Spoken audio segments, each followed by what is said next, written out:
Ah, man, what a beautiful day. Oh. Oh, that's a temporal storm. Okay. Murder hole, murder hole, murder hole, murder hole. Whoa, whoa! What the? Yeah. Whoa! Yeah, what the heck is that? Oh my. It's heading for Rigby. That's heading for Rigby. I gotta go warn him. I gotta go make sure he's okay. Holy crap.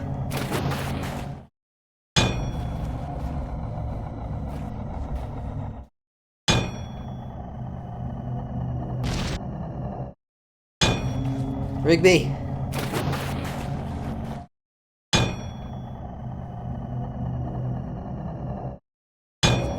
Rigby.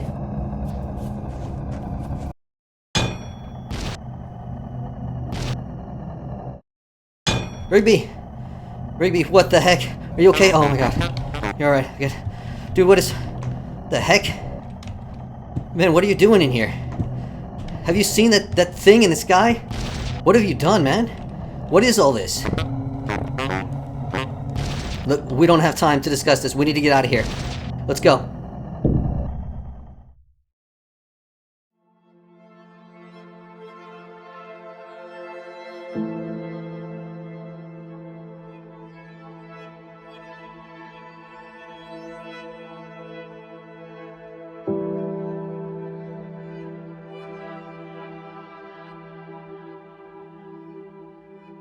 Rigby.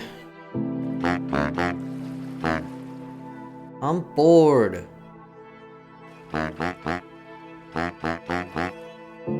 Well, if you don't want to do anything, then I'm gonna go see Humbert. Be back later.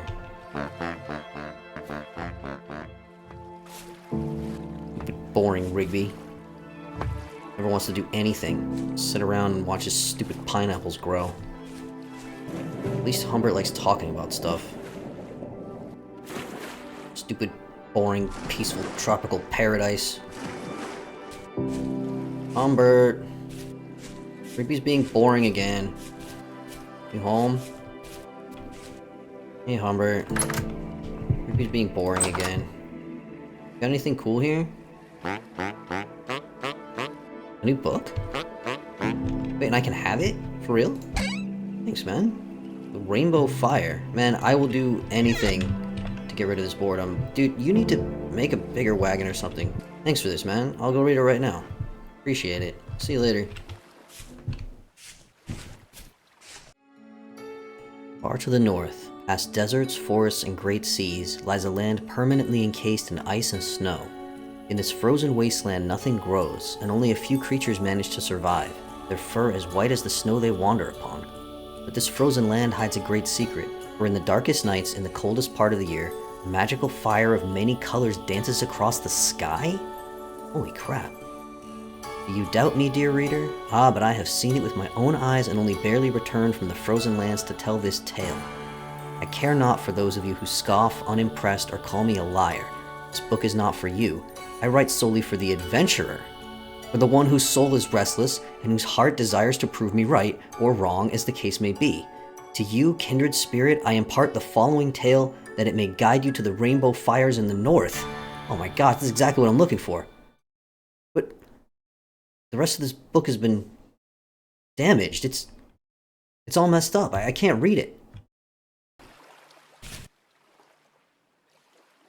Man, the rest of this stupid book is unreadable. Man, what a ripoff. I wonder if it's true, though. I mean, rainbow fire in the sky, far to the north in a land of ice and snow. I mean, that sounds exactly what I'm looking for. An adventure. I'm desperate for an adventure. I'll finish this book myself. I'll travel to the north into the land of ice and snow, and I'll find the rainbow fire, and I'll write my own book. I hope Rigby will understand. I just can't keep sitting around like this for the rest of my life like he can. I mean, I hope he's happy, but I'm bored out of my mind. I hope he understands. I mean, I'll come back once my adventure is over. I'll go to the north, and I'll see the rainbow fire in the sky, and then I'll come home.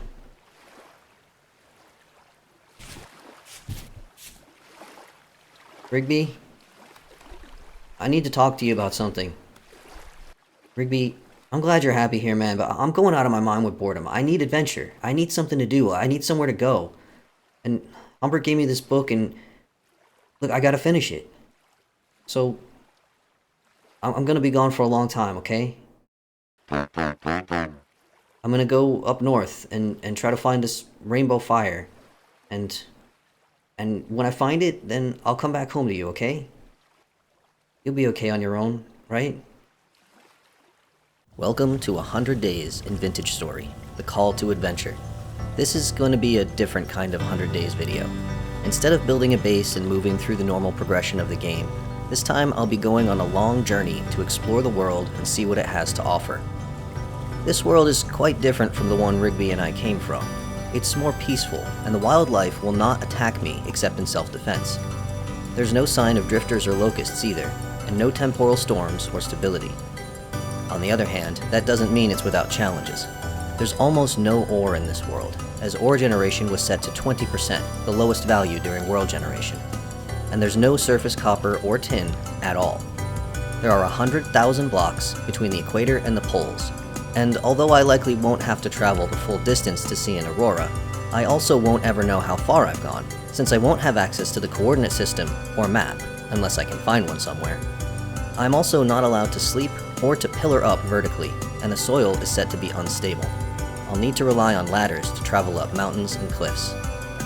Since I won't be creating a base and need to carry everything I own with me, I've added the Carry On and Backpack Creation System mods to give myself some extra storage space.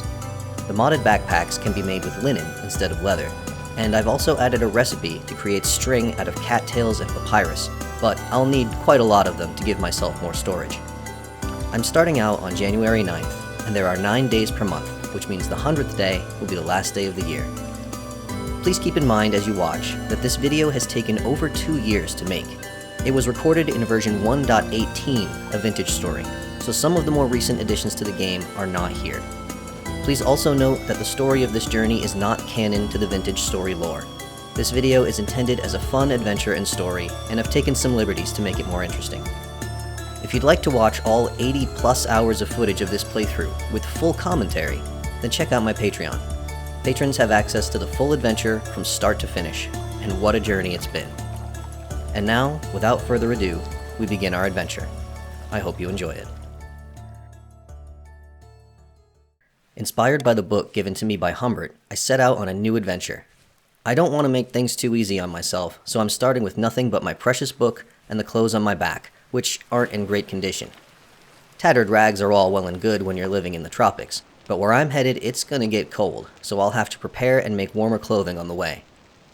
As I begin to travel northward with nothing but the sun to guide me, I start foraging right away. I find a food vessel in a ruin and have some raw grain for breakfast, then make my first flint tools and start gathering papyrus to make baskets. I come across the first of many traders and introduce myself to Rabal. I promise to stop by on the way home and tell them about my adventures, but they don't seem to have much faith in me. Time will tell, I suppose. I gather some more basic resources as I go, but I haven't found much food yet, so I decide to dig up some cattail roots to roast for dinner. I also grab every reed I can find. I'll process them into fibers so I can start making backpacks soon for more inventory space. In the evening, I find a cozy cave entrance and set up camp for the night. I light some torches and roast the cattail roots for dinner. Hey! Dude! That's not supposed to happen. I got animals set to passive. I gotta complain to Tyrone about that.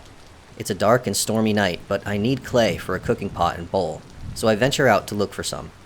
I find some wild vegetables, berries, and grains growing in the area, and even a few pieces of lignite, but no clay, so I'll be eating raw food for now.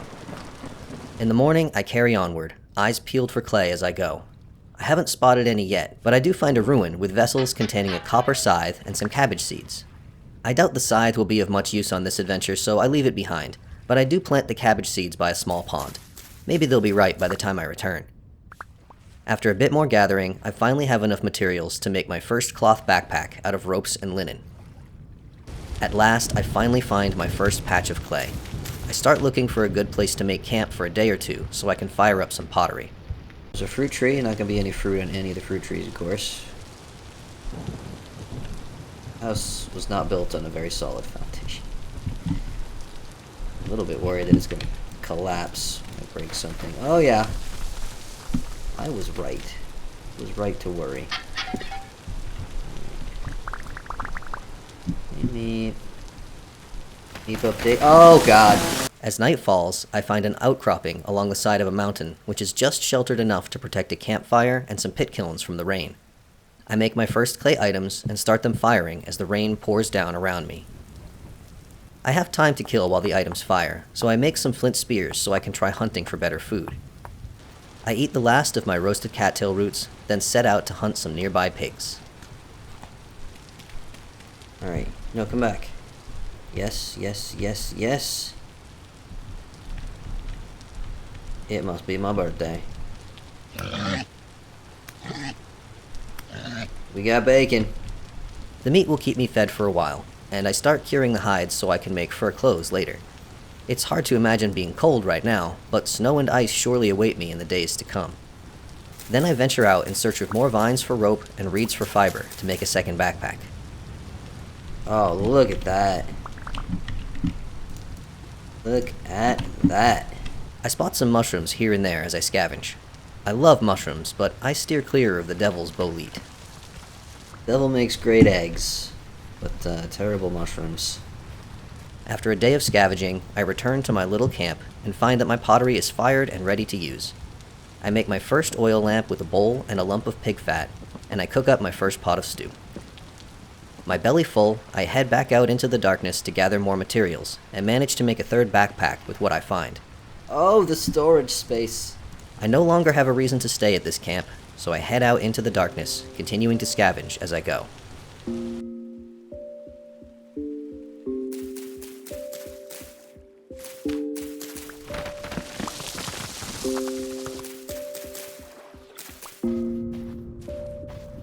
At last, I have enough linen for a fourth backpack. I can expand them further with more materials, but for now, I decide to try and make as much progress northward as I can.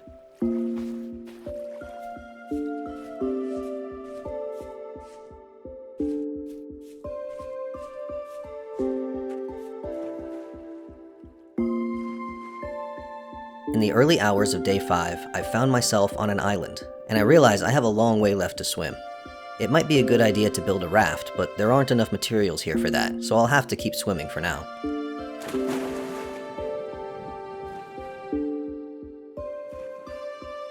I begin to spot snow-capped mountains in the distance. Higher elevations do have lower temperatures, but it's still amazing that I'm already far enough north to see these. I might be able to see an aurora from the top of one of them eventually, but I'm not ready to climb one just yet.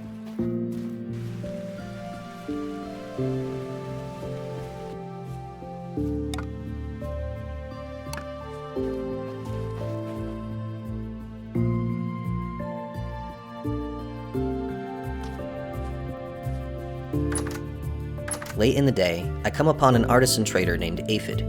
In addition to some of the gems I've found sifting bony soil, they're buying clay and charcoal, both things I can easily obtain. I decide to set up camp on a small island nearby and make a charcoal pit.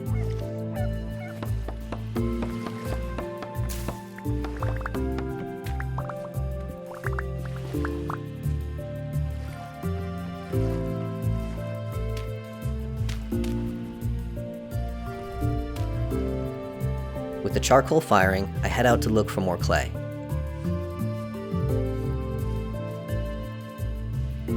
It takes a while, but I finally find a patch of clay and dig up a few stacks to sell. I also get lucky enough to find a copper shovel in a tool vessel to replace the flint one I just broke. Then it's time to head back to my little island and wait for my charcoal to be ready.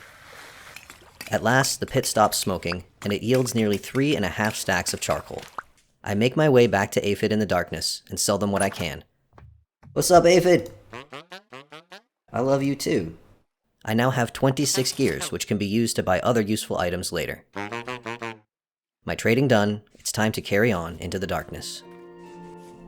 Oh, hello. On day 7, I happen to come upon part of a ruined structure sticking out the side of a cliff. Oh, look at that, a torch holder. Oh, there is! Behind the bookshelves!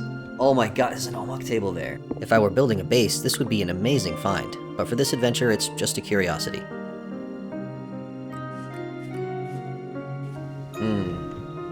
maybe go around the mountain? My vote is we go around the mountain, and I am in control of everything.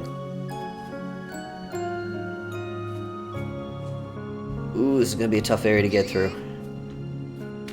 I've been doing my best to go around mountains, but somehow I find myself on the slopes of one anyway, relying on ladders to make further progress. The air is cold so high up. This was not my plan. Oh, but look at that view. If I had just gone a little bit further that way, I could have gone all around. Just a little bit further to the east.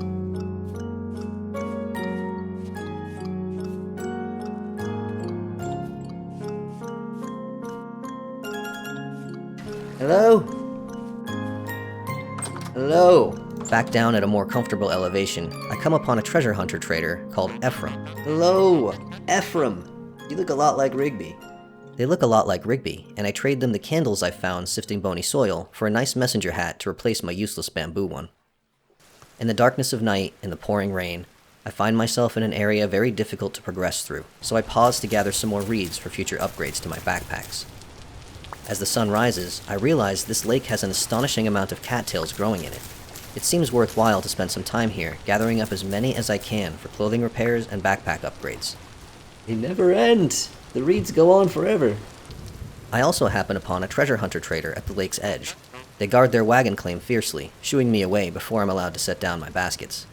Because it's claimed. The trader has claimed this territory. As a part of the vicious wandering trader wars. And in fact, the penalty for encroaching on a wandering trader's claimed territory is so severe that no one would dare even try. Your very reflexes, it would be like putting your hand down on a hot stove. Your brain just won't let you do it because of the fear of punishment. And therefore, you can't place anything on the ground near trader wagon. And that is canon lore. If I get 400,000 views, 500, let's make it nicer. If I get 500,000 views on this 100 Days in Vintage Story video, The Journey, then Tyrone has to make it canon, what I just said. We're gonna need some lore books about... Whoa! Momentary Daylight. Not about Momentary Daylight. We're gonna need some lore books about the Wandering Trader Wars. You can just put that in the next version of the game, please. And just stick that in the next version. It's gonna be version 1.19, because I am not gonna take a year to make this video. By the end of day 9, I have gathered up enough reeds to make a total of 11 linen cloth. Not bad at all for a single lake. On the morning of day 10, it's time to carry on northward.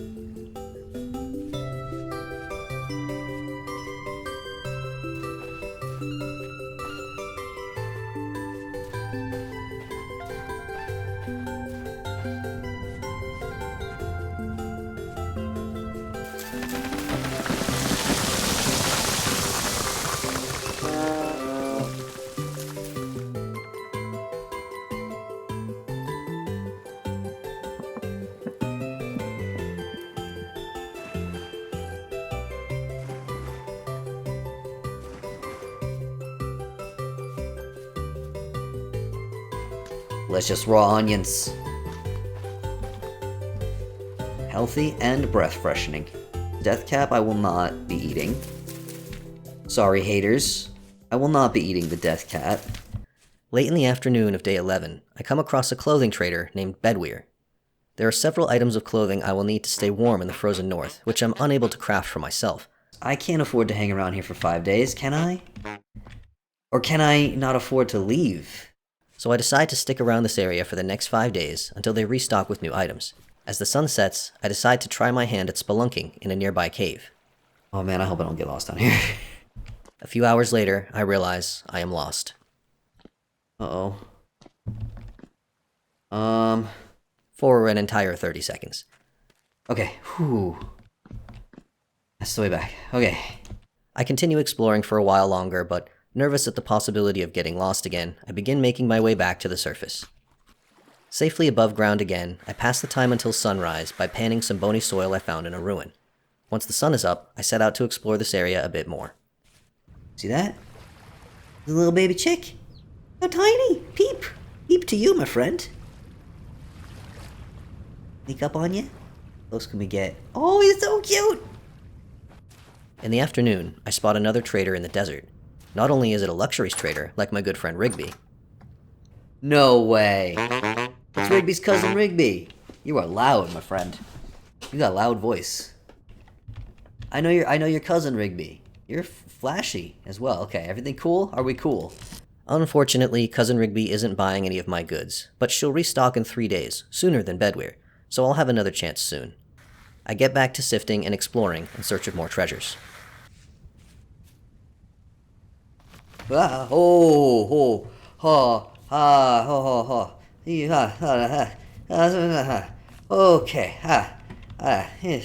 I'm gonna try to trigger whatever other... Yeah.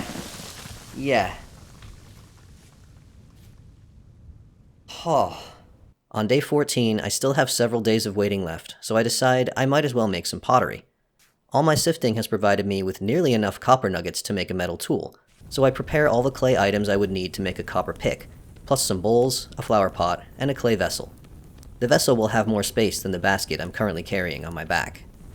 I set them all firing, then head back out to explore some more.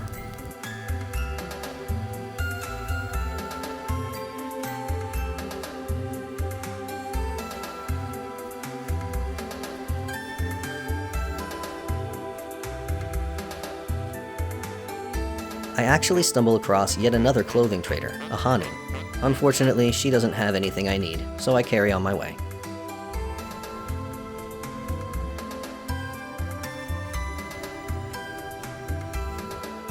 Are you... Less than 1 day is not specific enough. I'm disappointed. I'm not angry, I'm just disappointed. The original Rigby would never have done this to me.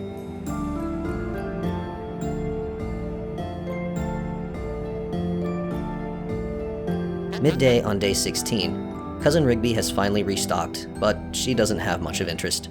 I sell her a single rough diamond, then make my way back towards Bedwear as a sandstorm kicks up around me.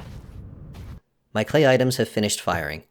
I can in fact put this on my back. It slows me down slightly, but I should still be alright. I place the flower pot nearby as a gift for Bedwear.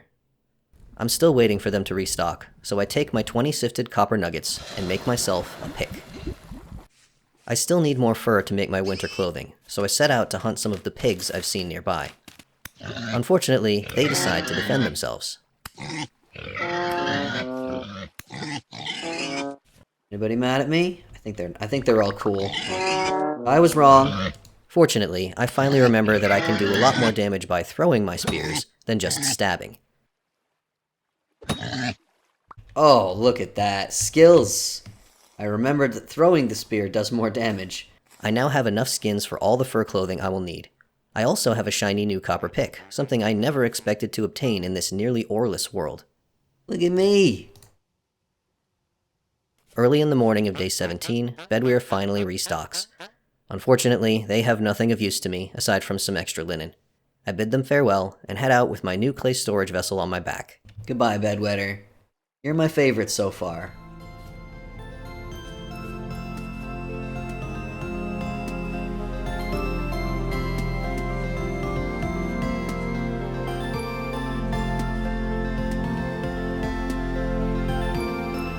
The clay vessel winds up feeling heavy and clunky to carry, but as luck would have it, I come across another trader in the late afternoon. Robert is selling furniture, and I have gears to spare, so I purchase a brass lantern to light my way and a wooden chest to replace the clay vessel. In the late morning of day 18, I step out of the forest to see a large body of water ahead. This time I have the necessary resources to build a raft to get across it. Off we go!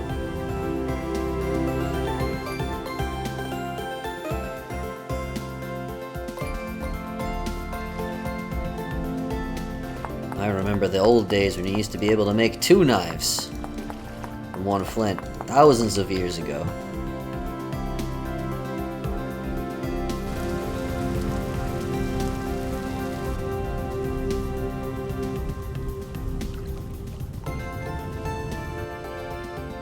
cold? Oh no, I'm really cold. Why am I so cold? In the morning of day 19, I realize I've grown so cold that I'm shivering. Have I really come so far north already? I decide to use my cured hides to make some fur clothes for myself and hold a torch to warm up. There's another clothing trader in the desert, this one named Oliver. They don't have anything I need at the moment, but they say they'll be restocking in one day, so I decide to wait around. I can spare another 24 hours. I pass the time by sifting sand, but each time I check in with Oliver, they just say they'll be restocked in less than a day. I wish they would be a little more precise. How many hours? Frustrated with all this waiting around, I head out to explore a bit.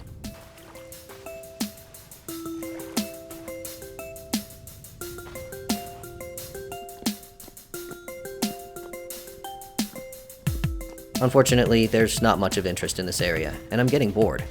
By evening, I feel like enough time must have passed. Oliver, so help me, friend. You had better have restocked. This is absurd. They have not restocked. I return to sifting. As more time passes, I begin to suspect that Oliver may have been lying when we first met and they claimed they'd be restocking in one day. This isn't the first time I've been misled by timers in Vintage Story, which say one day when they mean anywhere from 1 to 2 days. It sure would be helpful if that final day gave us the time in hours instead of the nebulous less than a day, developers. As more time passes, the relationship between Oliver and myself begins to grow strained. Oliver, I'm gonna cut you. I'm gonna cut you. I have a knife. Hold on. I have a knife. I'm not gonna do that.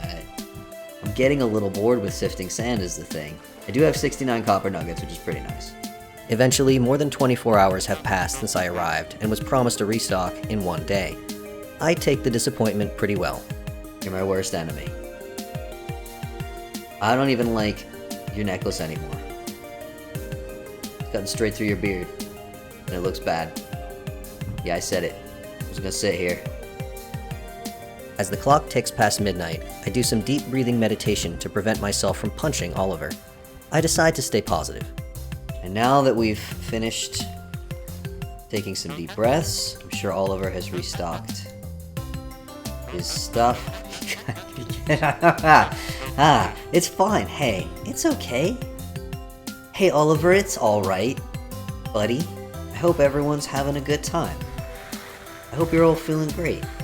Finally, at long last, Oliver has restocked. Finally.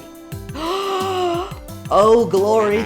And not only are they selling the woolen leggings I need, they also have more linen. It seems it was worth the wait after all. All is forgiven, Oliver. Oliver, listen, you're my best friend now, okay? I use the extra linen to upgrade 3 of my backpacks to 12 slots each, a massive increase in space. Then I reorganize my inventory. Then it's time to say goodbye to Oliver and continue on my journey. Take this crown. Oliver, you're the king of my heart now.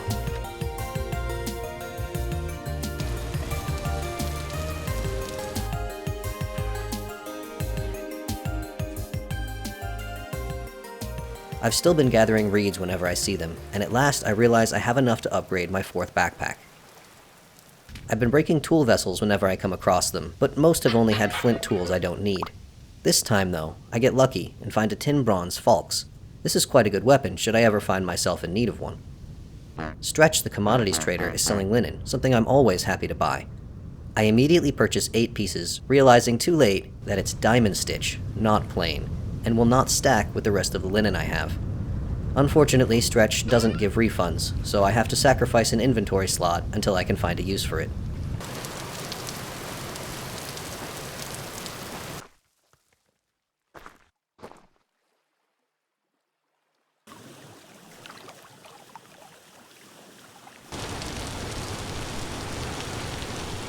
That evening, I encounter yet another trader. Shem is selling survival goods, and I decide on a whim to buy a tin bronze pickaxe from them. You never know when one of those will come in handy. On day 23, I give 3 of my backpacks another upgrade to use up some of that patterned linen, but I need more twine for the last one, so I head out into the rain and snow to carry on in search of more.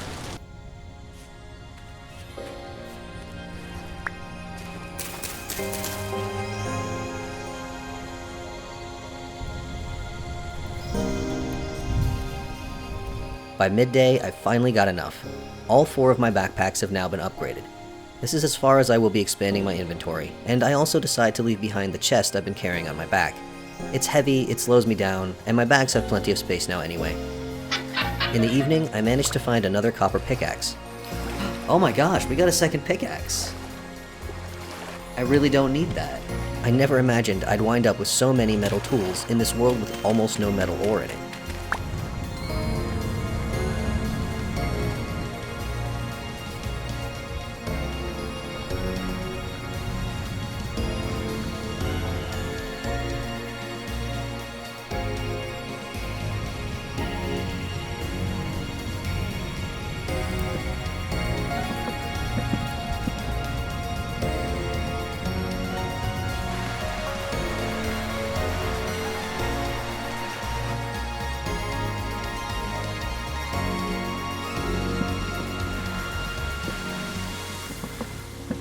In the early hours of day 25, I finally use up the last of that mismatched linen by sewing myself together a chateau blouse. This will help me stay even warmer as the temperature continues to drop. I've been enjoying making my own clothes, and it occurs to me that it might be fun to try leatherworking and make myself a mask. However, making leather requires barrels and buckets, and those can only be made with a metal saw. I calculate that I would need 220 copper nuggets to make an anvil and hammer, plus an ingot to forge into a saw. That sounds like a lot, but I actually have 81 copper nuggets already, so I decide to start sifting sand and gravel each night until I manage to collect enough.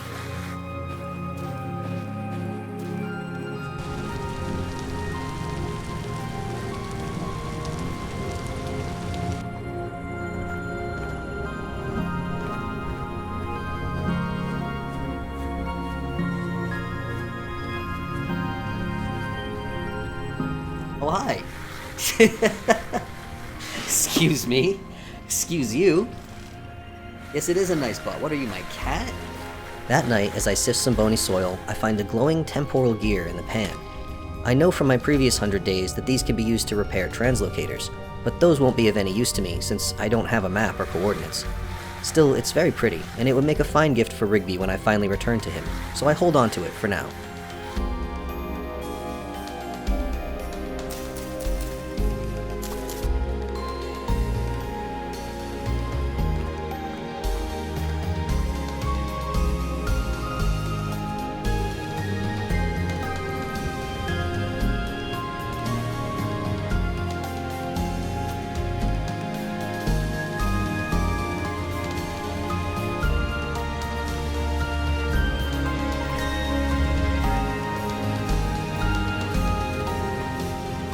Little Cliff with the beer belly, just like me. Relate to that. By the morning of day 28, I have 110 copper nuggets from sifting, halfway to my goal. I have also somehow managed to accumulate 21 gold nuggets, enough for an ingot with a little left over. I decide to just hang on to them for the time being.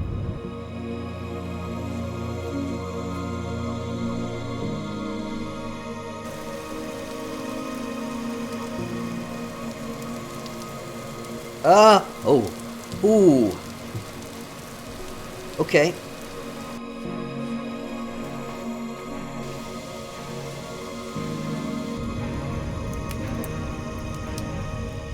I've already passed several snow-capped mountains at this point, and on day 29, I see one that appears to have a glacier on top. I decide it's time to start climbing some of these mountains, to see if the aurora is visible from atop one of them. Unfortunately, the peak of this mountain is very craggy and difficult to traverse. I enjoy the view from up here, but I won't know if I'm far enough north until after the sun sets at night, and I suspect I'm probably not quite far enough anyway, so I head back down the other side and continue north.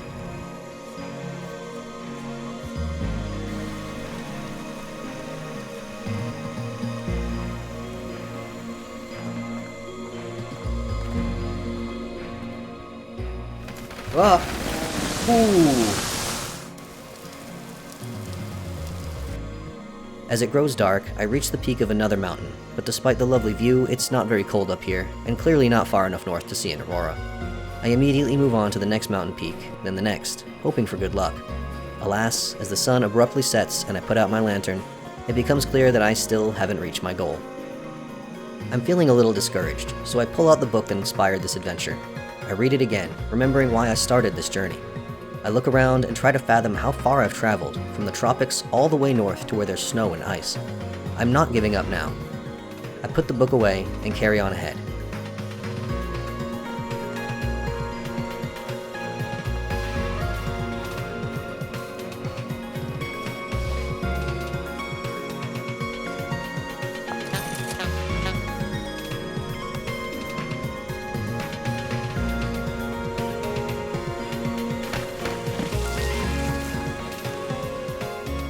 Came from there. I have not got very far, have I? No. It's the worst type of landscape to be trying to get through right now. I don't like it. Oh no. I go down first. Why does this always happen to me?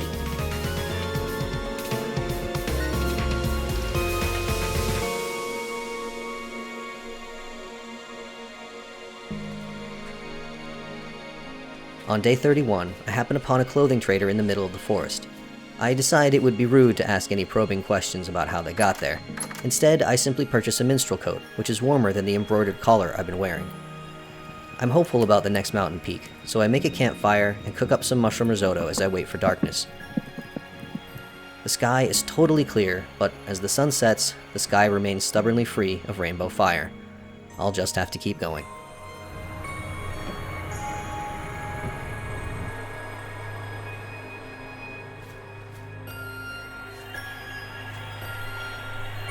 As I raft up to yet another ice-capped mountain on day 32, I feel optimistic.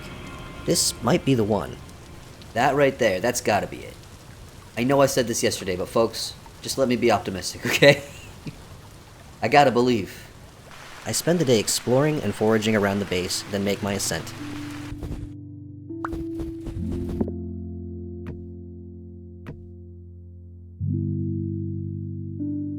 It's properly cold up here.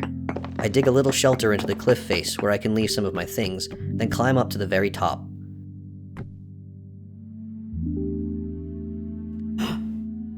Oh my gosh. Holy crap, you guys. Is that... we see it through the clouds?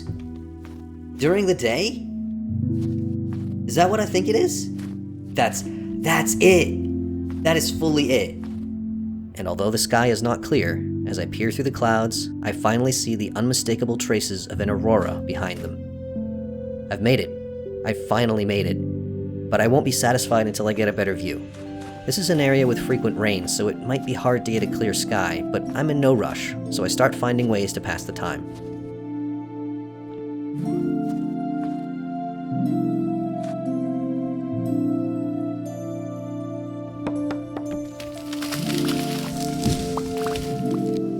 Are you a little puppy? Are you a lost little puppy dog? Oh, you're adorable, friend.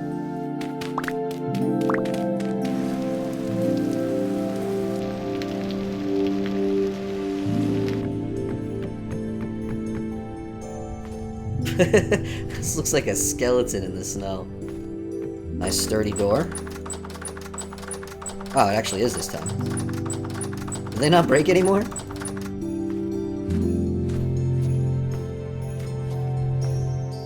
When a second night has passed with no clear view, I decide to spend day 34 traveling as far north as I can to mark the northernmost point on my journey, then return in the evening.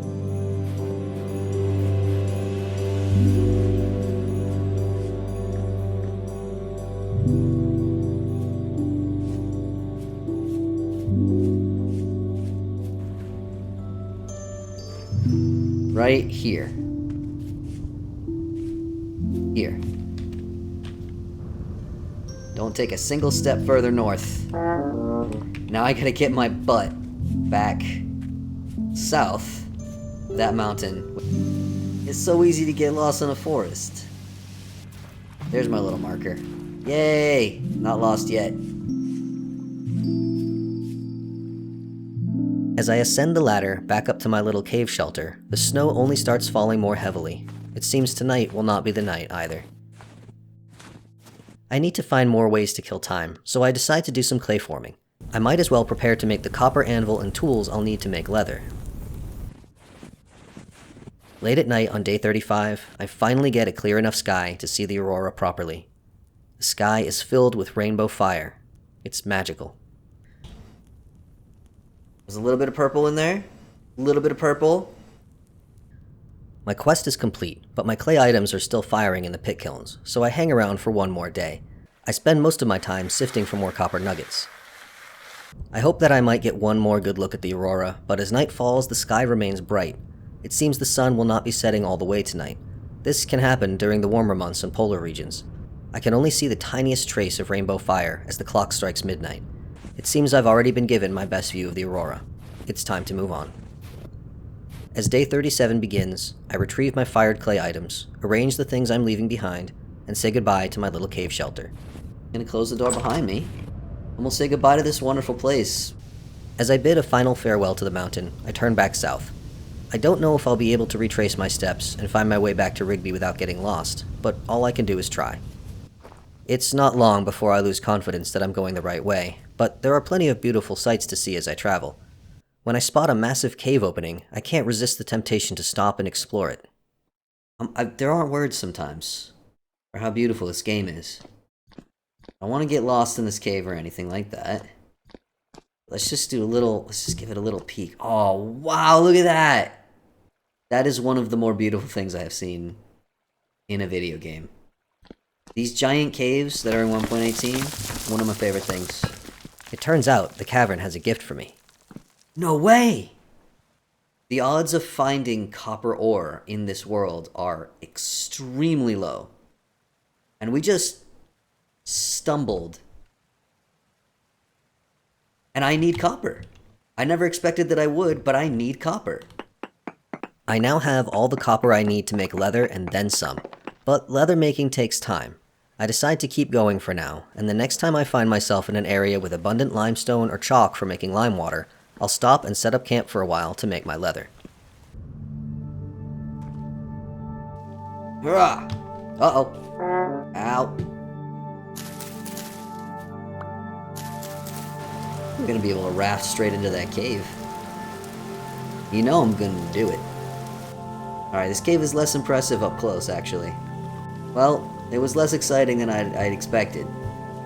That's still pretty neat, right?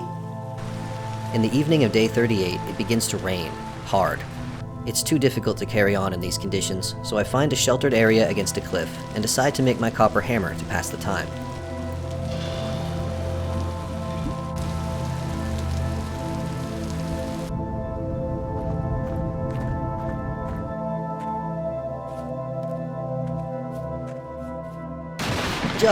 Oh my god! Huh? Ooh.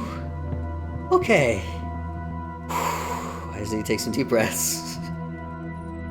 It's okay. We were not hit. I don't even know if you can be hit, but that was right on. Did you see the sparks? Oh, wow. That was... Oh, okay. Yeah, that might as well happen.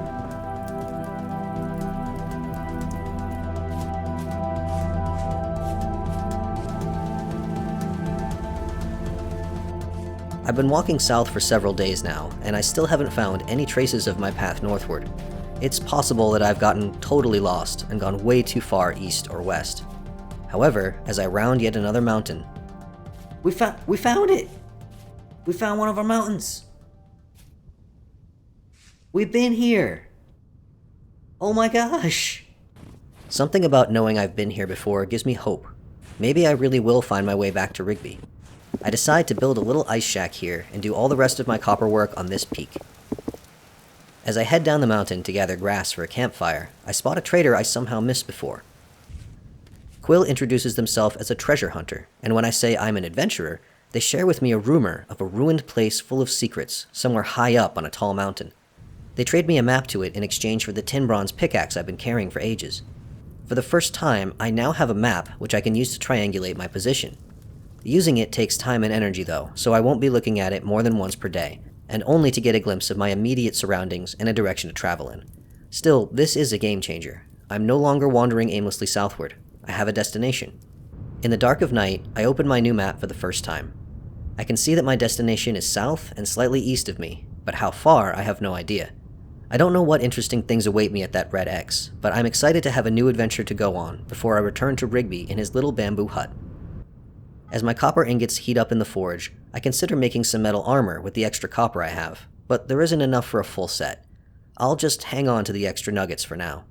Quill did imply that the location I'm heading towards might be dangerous, so it wouldn't hurt to have some protection. My metalworking complete for now, I leave behind the tongs, forge, and hammer and anvil molds. It seems unlikely I'll need them again, and I need the inventory space. Now it's time to head southwards again, in search of chalk or limestone. I still want to try making some leather.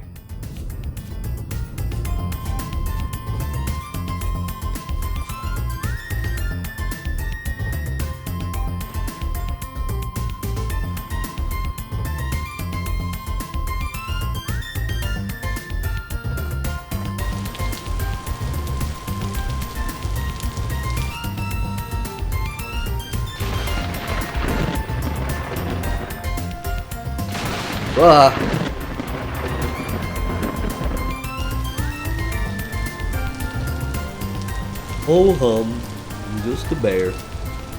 Just sitting in the rain. Oh.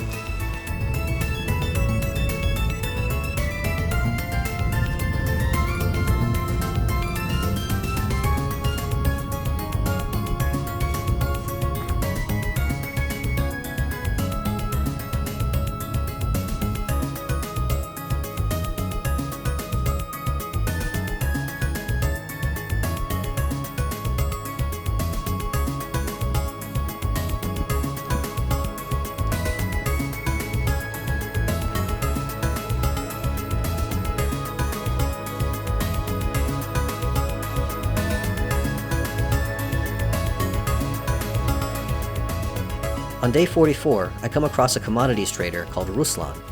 They point out that if I ever want to make a shield, I'll need bronze for the metal parts. They talk me into purchasing some bismuth and zinc ingots, which can be used to make bismuth bronze later, should I have a need for it.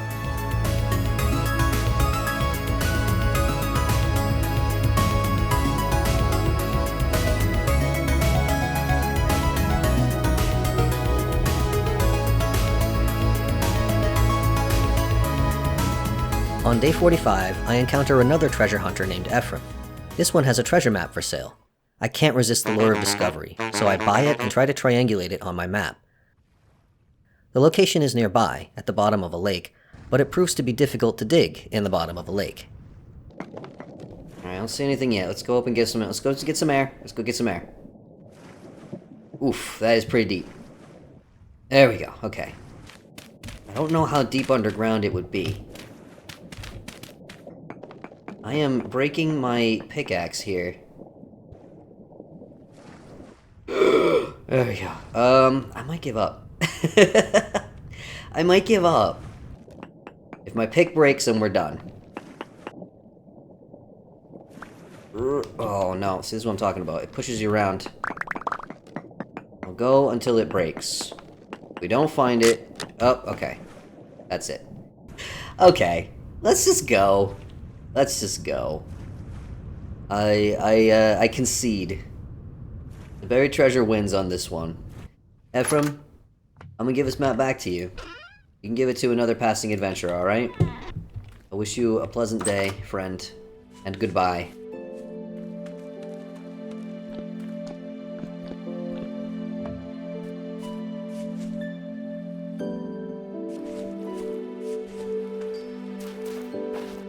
Please don't sacrifice me.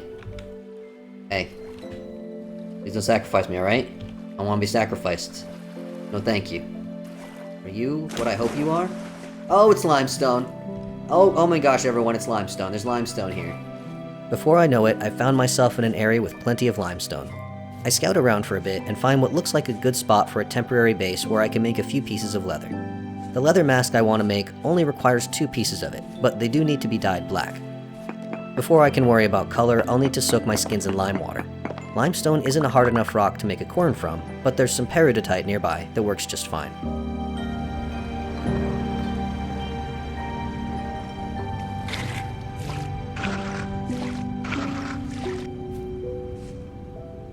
It'll take about a day for the skins to soak, but I'll also need to make some tannin out of water and oak logs, so I cut down a nearby oak tree and start that processing as well.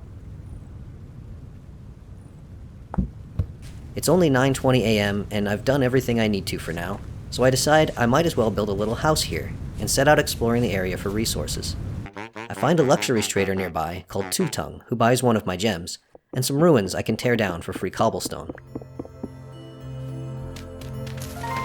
Oh my god. The consequences of my actions.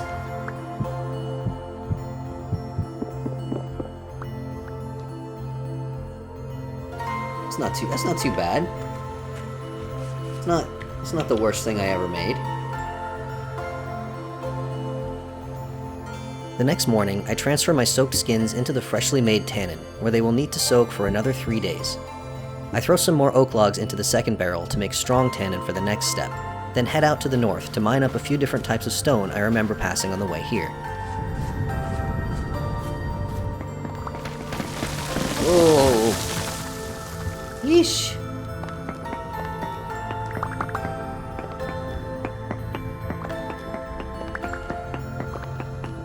On my way back, I make note of some caves that look like they might be worth investigating.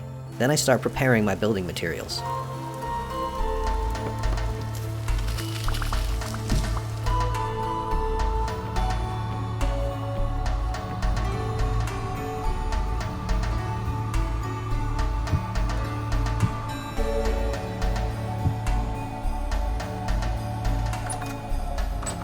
Totally safe to use wood to frame your fireplace. Don't even worry about that. Yeah. Yep. Yep. Sure. Yep. Good. Oh my god. We're breaking physics. This is looking pretty good, actually. A little shack.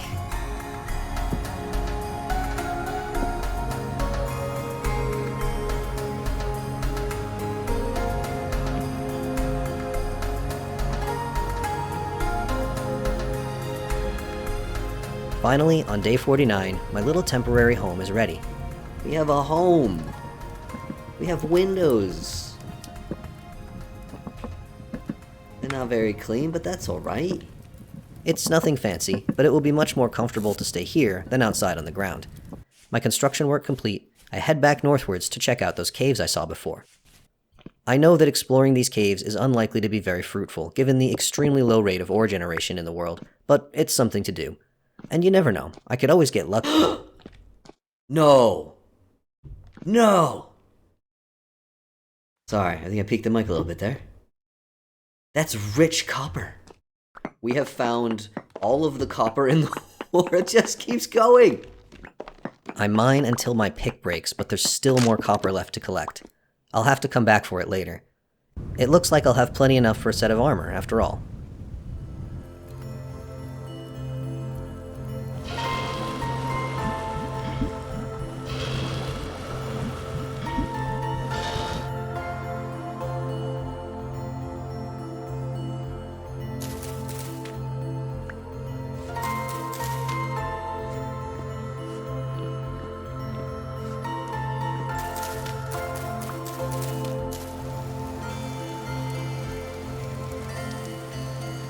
The raccoon over there. Excuse me. Stay away from the berries, please. I'm using them as a food source. I know that's what you're doing as well, but you don't actually need to eat because you're not real. Since I've made a cozy little cottage here, I might as well set up a cozy little garden to go with it, so I dig up some nearby terra preta.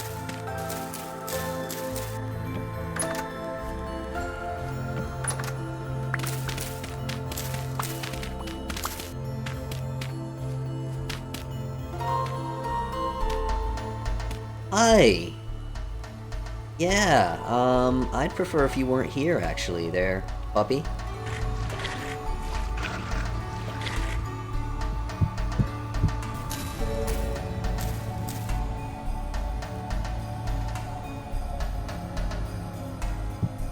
When the clay items are done firing, I make some oil lamps and set up an outdoor area for metalworking.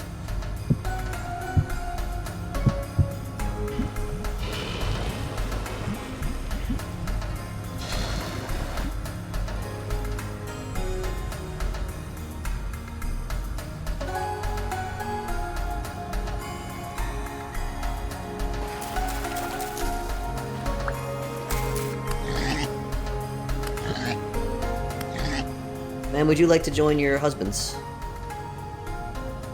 Beautiful little polycule.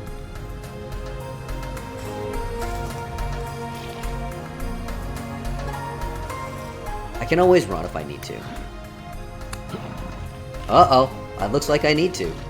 They just leaped right out of there, huh? Oop.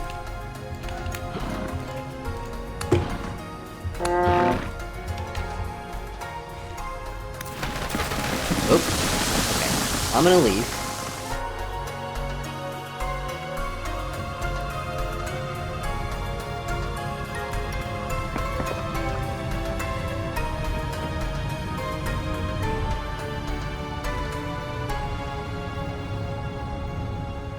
The leather is still being processed on day 52, but I'm also going to need some black dye to make the mask I want. Fortunately, this can be made with nothing more than water and rusty gears, which I happen to have in abundance.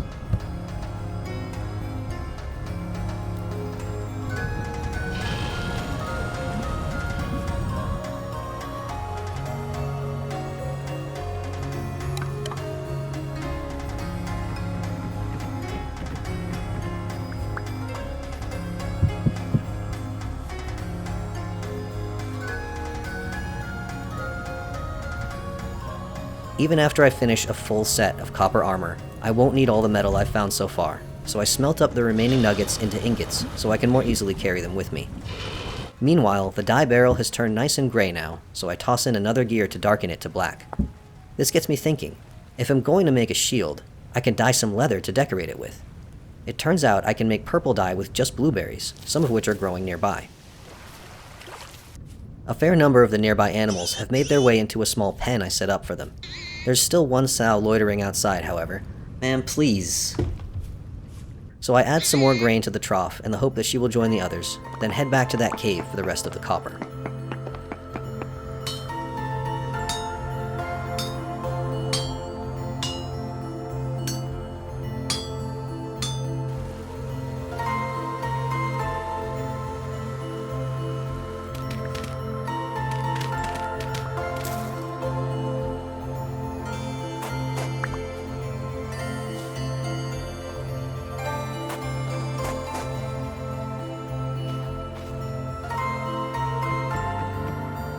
The leather will be ready soon, and then it will be time for me to carry on with my journey, so I start organizing my inventory.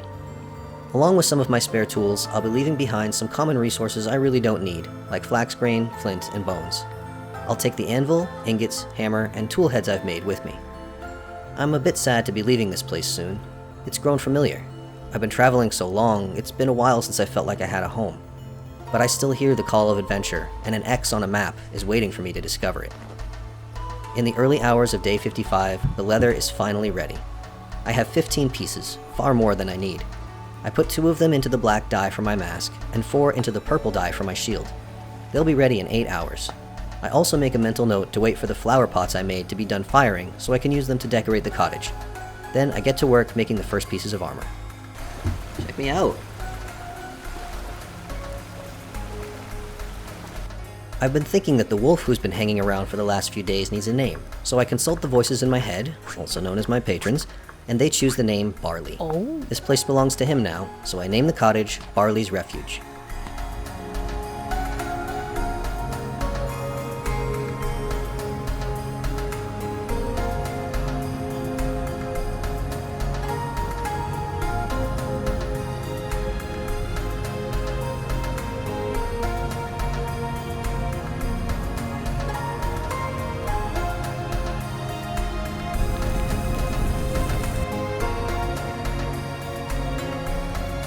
Barley, the cottage is yours. I bequeath it to you. I don't know if bequeath is the right word. Is that only used when someone's dead, or...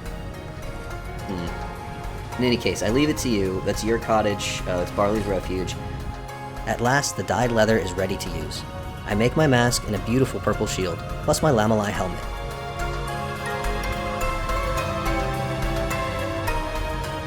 Then it's time to bid Barley's Refuge farewell.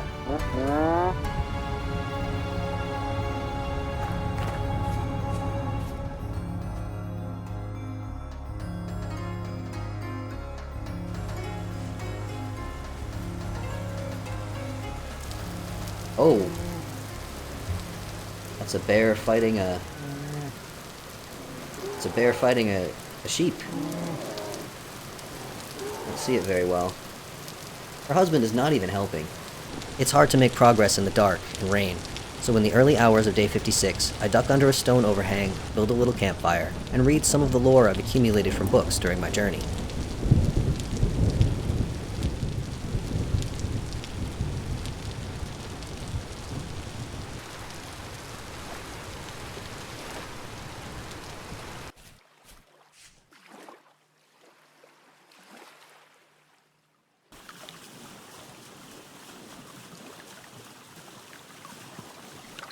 In the afternoon, I come across some cornflowers and have a terrible realization. The flower pots! I completely forgot about the flower pots at the cottage. They're just still sitting there in the pit killing. I mean, I'm not gonna go back now, but...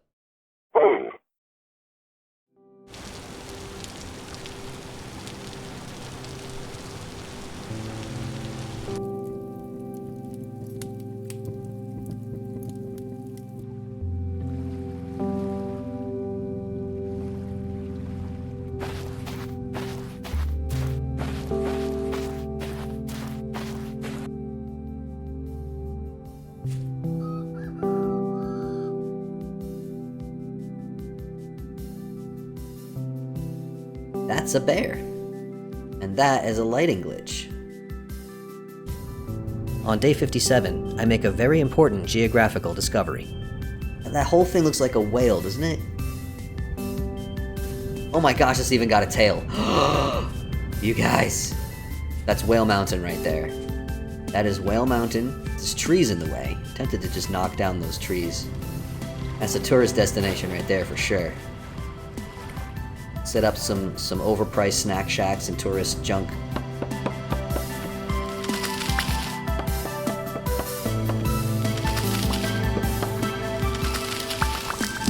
Look at that majestic Whale Mountain with butterflies and everything. And oh my god, the cloud that's going up looks like it's a spout. Just one vertical beam of cloud. That is the spout of the whale. Unreal. This is the best thing that's ever happened in this game. I can't top this now. Nothing better is ever gonna happen. This is it. I've peaked.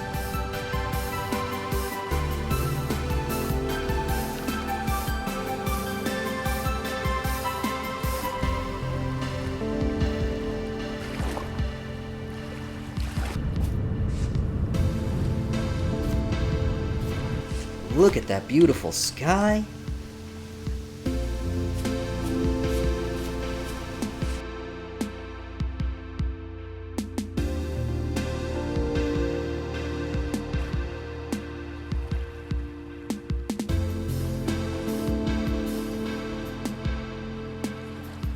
After a day of stunningly beautiful skies, there's lightning all around me as I cook my dinner over a campfire. Thor, come at me. Whoa! Whoa. Just missed me.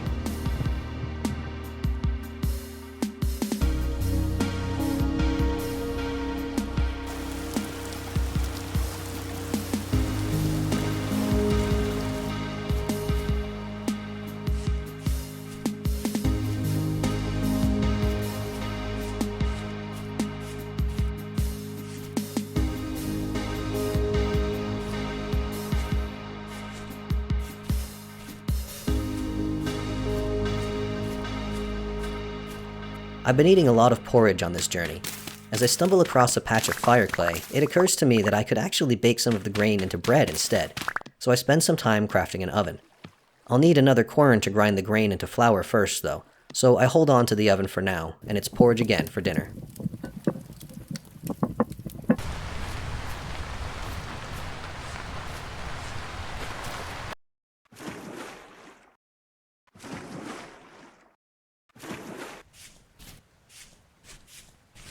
Around midday on day 60, I spot a trader's wagon and am delighted to discover that I've already met the clothing trader, Ahanu.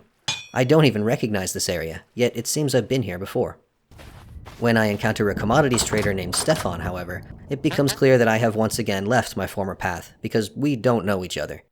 Still, they're selling nails and strips, and I decide to buy a few so I can make wooden chests if I ever need to. I also purchase a few extra pieces of linen, only to discover, to my horror, that it's once again the wrong pattern, and won't stack with the rest. One might think I would have learned my lesson by this point.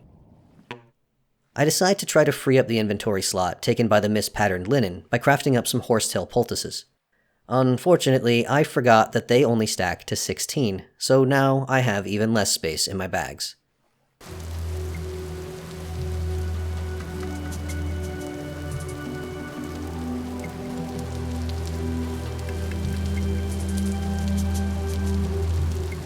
Hi.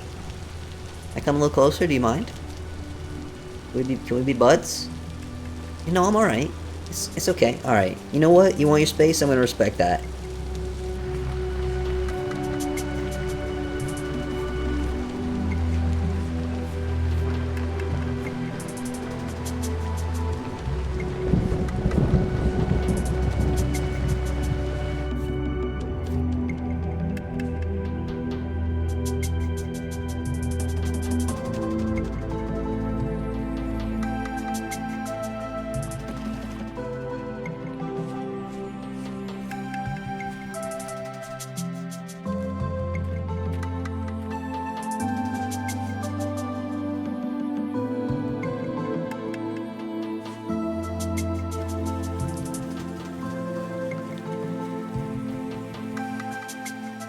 In the evening of day 62, I encounter Ephraim, the treasure hunter I met way back on day 7.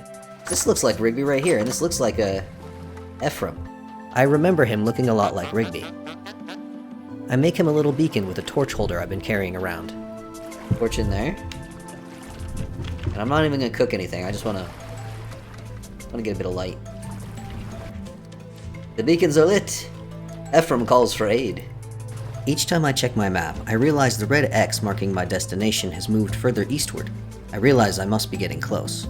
My only clue as to what I'm looking for is that it will be on a tall mountain, so I start climbing some of the ones I see, hoping to spot something interesting.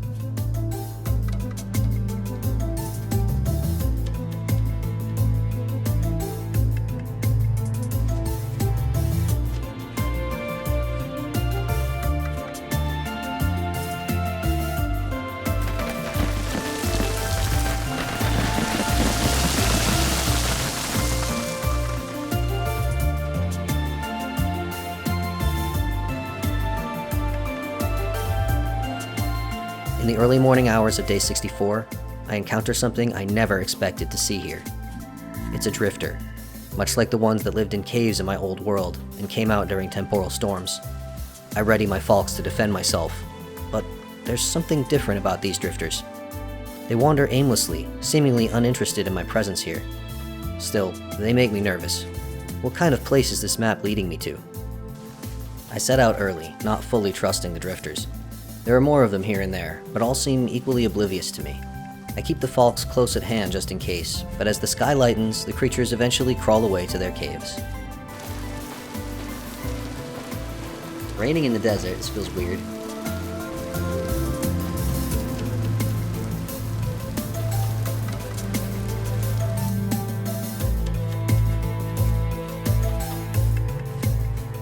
That evening, night falls quickly, and in the rain, I can't see where I'm going.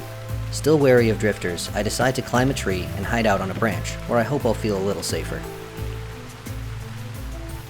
The next day, I happen upon an agriculture trader. They buy the 10 bronze scythe I found in a tool vessel ages ago, which I've been holding onto all this time. They also sell me some cheese. I haven't had any dairy in a long time, and the dietary variety makes me feel a little healthier. At night, as I settle in to sift some bony soil, the drifters wander around nearby. It's still hard to let go of the fear, just as it was when I first arrived in this world and had to learn that wolves and bears would not harm me except in self-defense. At this point, the red X on my map seems to be almost due east, so as the sky lightens, I head towards the sunrise, full of hope.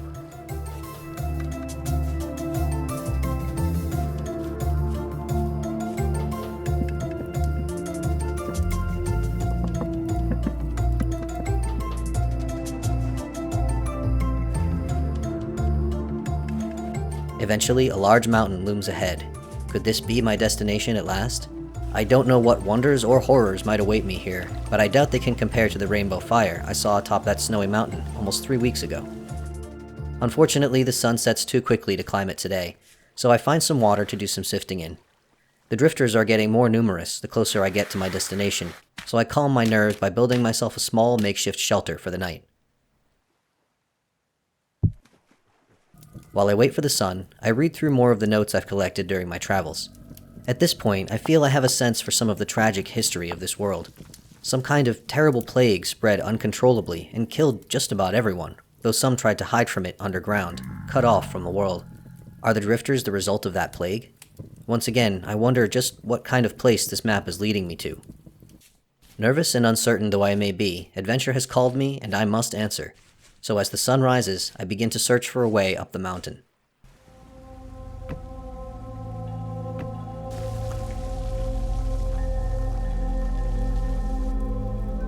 Oh man, this is gonna be rough.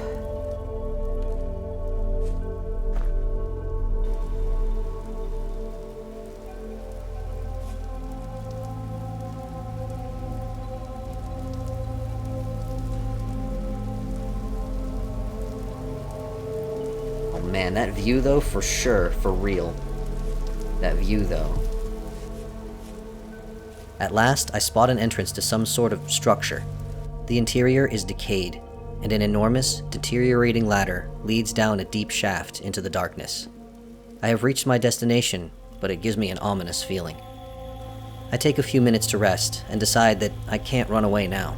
I have to explore this place and discover its mysteries. But first, I will set up a base camp where I can leave most of my things.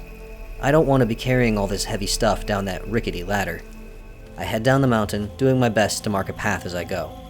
Then I select a spot and start building a very basic shelter.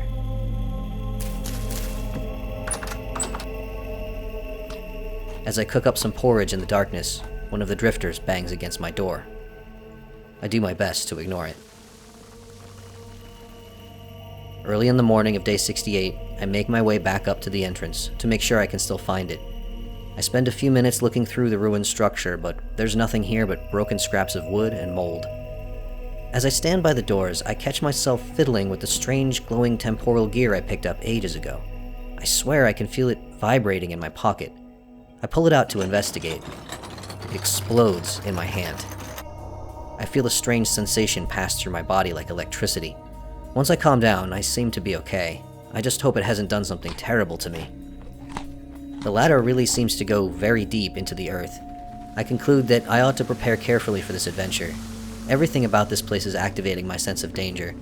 I decide to spend some time making a proper hut down at my little base camp and preparing whatever provisions I think I might need. I can't deny that I'm relieved to have a reason to delay my descent into the darkness.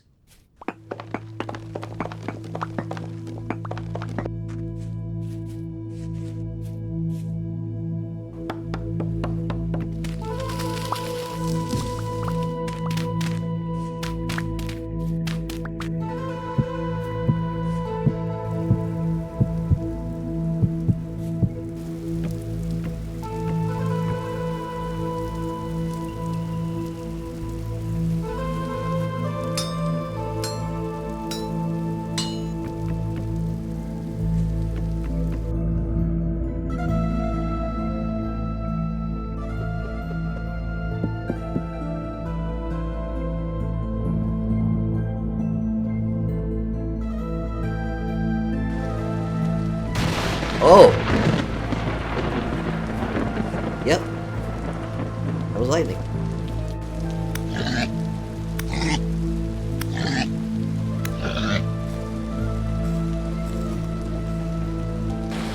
Is that hail? Oh no! It is hail.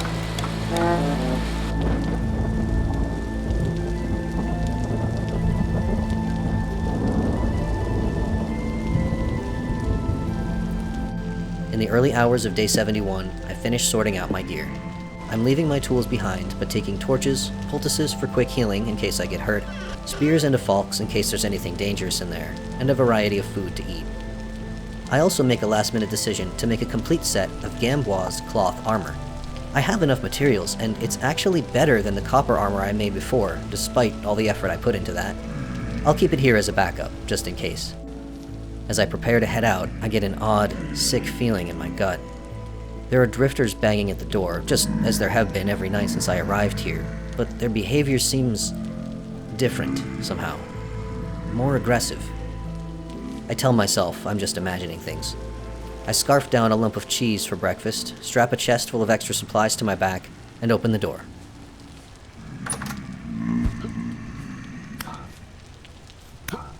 I was right after all. There is something different about the drifters today. I consider changing my plans and not going down the ladder just yet, but no. It's time. No more excuses. I make my way back up the mountain. The path I left is hard to follow. Once I reach the top, I take a deep breath and I did not bring my lantern. Realize that I forgot my lantern back at the shack. I head back down to grab it and realize that in my hurry, I didn't even close the door when I left before. There we go. Take two. Take two, everybody. I'll close the door on my way out this time. At last, the time has come for real. I take a deep breath, clip the lantern to my wrist, and head down, and down, and down. It's a very long way.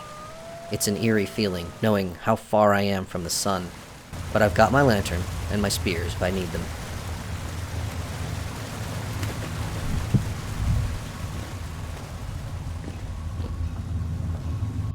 Drifters come running out of the darkness.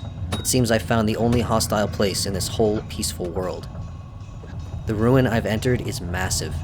Along the decayed wooden walkways are doors that won't open, but I find a staircase down. I can only descend one level before a pile of rubble blocks the way. At least one door is open. Inside the room labeled Engineering, a strange collection of large machines lies dormant. I've never seen anything like this. In the back of the room, I find a crate full of coal and a generator.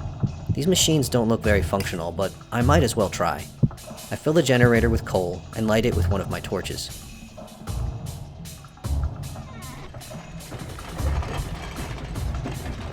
Now that I have some light to see by, I head back up the stairs to explore further. One of the doors is open now. It's labeled Bell Workshop. I vaguely remember bells from my old life, so long ago. They were loud, aggressive, and dangerous. It takes all my bravery to step inside and explore.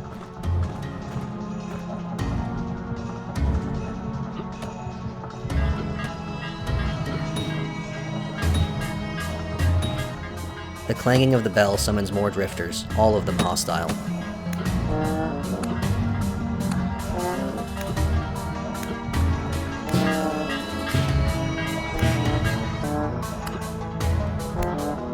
With a bit of strategy, I manage to take them all down. Quiet falls over this place once again. Most of this strange workshop is too decayed to be of use, much like the rest of this place. I manage to scavenge a few useful things. A pile of iron plates, more of those temporal gears, a few candles. In the back room, I find a large gear that still looks to be in good condition. I am tempted to search further, but something strange and terrible has happened to this place, and I decide to make my way out. I wonder if this large gear might belong to one of the dormant machines in the engineering room, so I head back down. Sure enough, I find a place to slot it in. Then I head back out to explore some more. This area is so cluttered and ruined that it's difficult to walk around in, but I managed to find a ladder that leads down to the level below, the one with the block staircase. It leads into water, where I am beset by more locusts.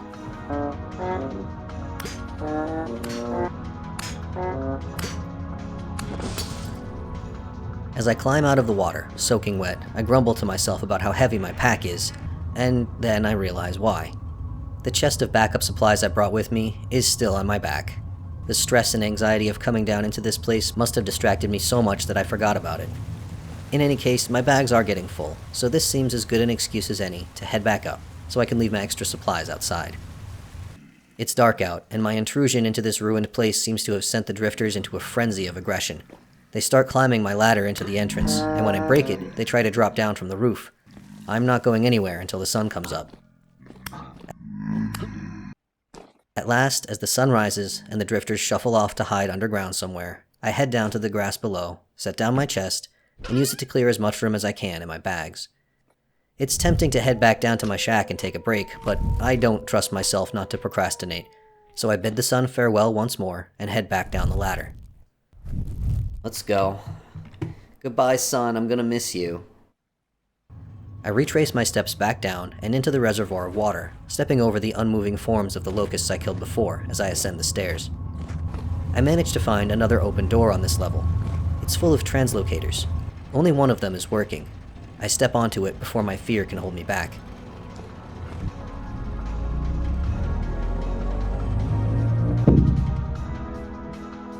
I have no idea where I am now, but it's horrible and full of hostile creatures.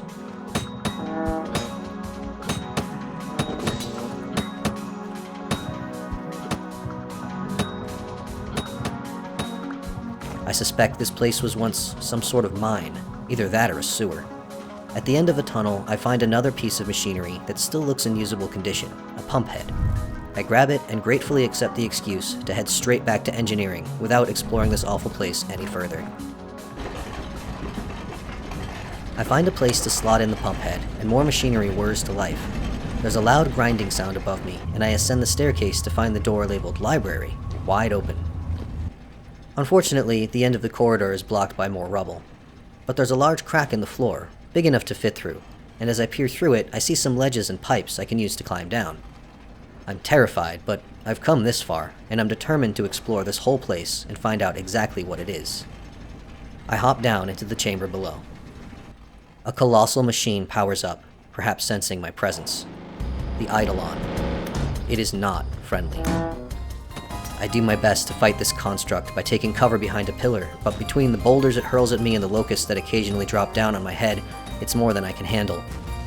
I feel the last of my strength fade away. Is this it? Is it over? In my last moments, I think of Rigby, waiting in his grass hut, and wondering if I'll ever return. And then, I'm at the entrance again. My bags are gone and my pockets empty, but I still have my clothes and armor on. How did I get here? Did someone rescue me? Then I remember. The gear. The glowing green temporal gear that exploded in my hand just a few days ago. It was in this very spot.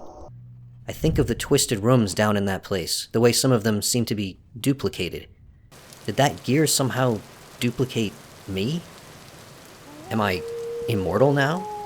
If I die, will I just keep coming back? My head is buzzing, my brain foggy. I'm not quite thinking straight. All I can think to do now is grab the backup supplies from my chest and go back down to dismantle that Eidolon. It's too dangerous to leave it down there. Unfortunately, without my bags, I don't have much space, but I grab as many poultices and spears as I can and head straight back to the spot where death just failed to claim me. The Eidolon has not recovered as I have, and it's in bad shape, but it's still trying to kill me. My things are strewn about the floor, and I manage to grab some of them. The locusts nearly take me out again, but I manage to dispatch them, wrap my wounds in poultices, and turn my attention back to the Eidolon. In the end, I run out of spears. I run straight up to it and hack it to pieces with my sword. The Eidolon stops moving. It won't hurt anyone again. Once I've caught my breath, I take a look around the room. There's a door in one wall that leads to engineering, blocked by rubble like so much else in this place. But on the other side is an open doorway. In the passage is another generator and some coal to fill it with. I get it running, and then I open the door.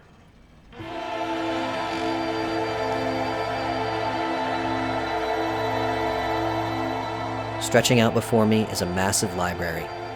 It's beautiful and sad, a decaying repository of ancient knowledge. In the center of the room is a resonator. The recordings on it tell of an apocalyptic plague and a desperate attempt to hide underground. It calls this place the Resonance Archives. So this is what I came all this way for. It was worth it in the end.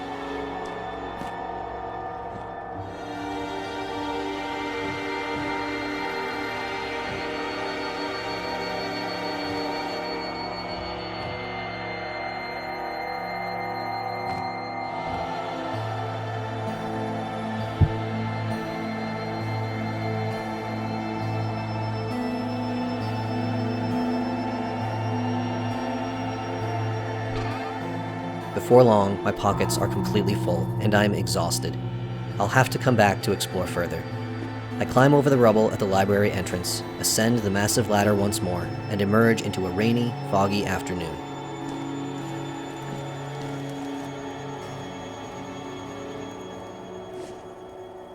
Back in my shack, I start unloading all my discoveries.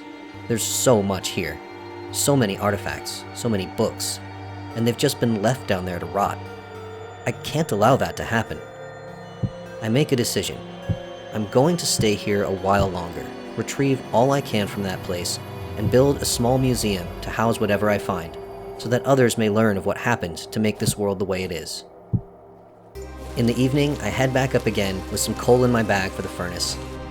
Step past the unmoving Eidolon, restart the library's generator, and attempt to collect everything from the archives, which is still usable.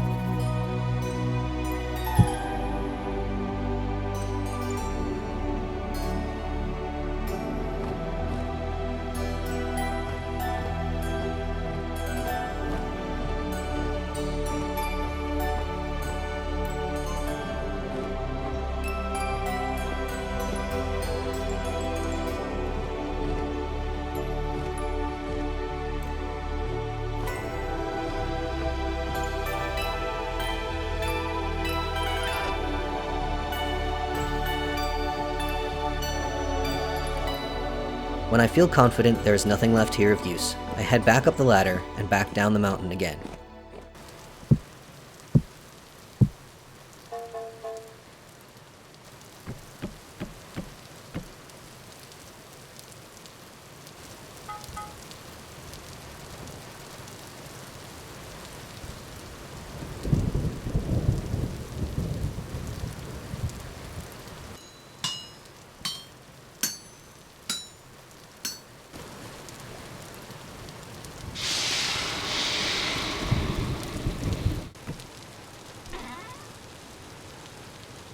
I need to make a better path so I can finish exploring the rest of that place.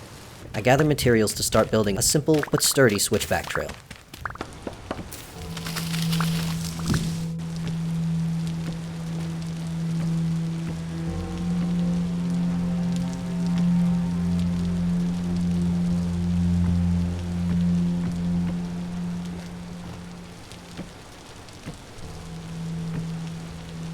When I finally reach the entrance, I turn and head back down my path. It's better than it was, but still not very safe. I may try to improve on it later, but first I want to finish exploring the ruins beneath the mountain.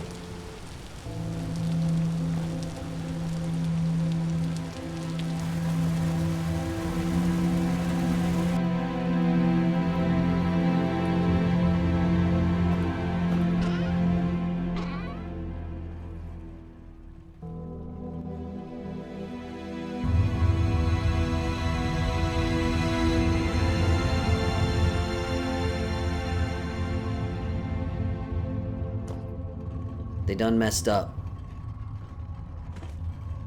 The heck? They done messed up something. I feel somehow less tense than before while I explore. Perhaps because I trusted my own abilities after the fight with that construct. Perhaps because that temporal gear changed me somehow, made me less afraid. But when I eventually encounter locusts in one of the rooms, they pay me no heed at all. The creatures here no longer seem to be aggressive. Was it the Eidolon that was driving them mad before? I may never know, but it would be nice to believe that I've saved them somehow. You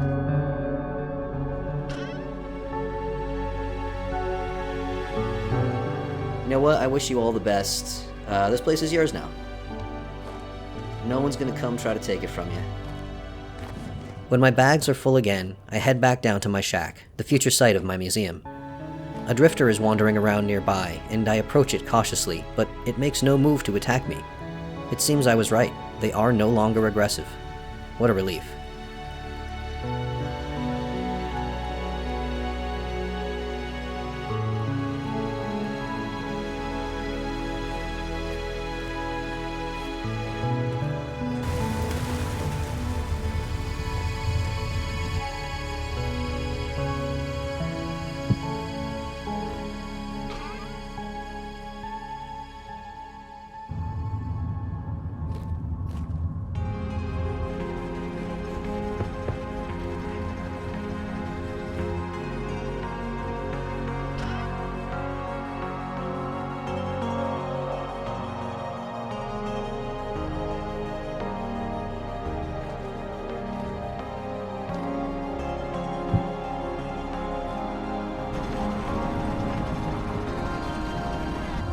Goodbye, Resonance Archives. I probably won't be back.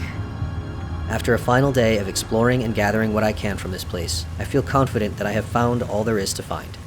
It's time to build my museum.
Oh, look at that. Look at that. I'm a cheater.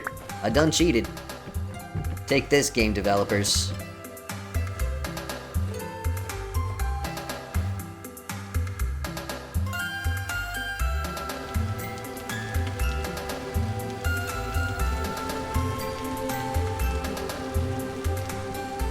On day 80, I have almost all the materials I'll need, and a plan for what I want to build, and I begin construction of the museum.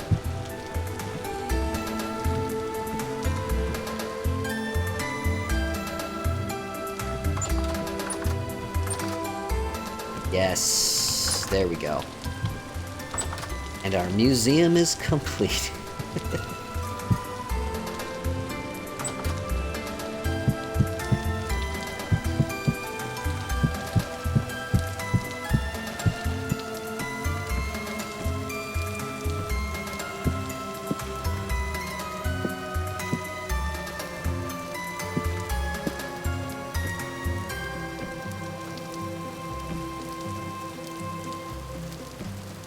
Oh, hi. Do you have any experience with roofing, friend? Oh, it's perfect. Fate is on our side today, friends. Look at that. That is going the wrong way. Will not stand for it. There we go.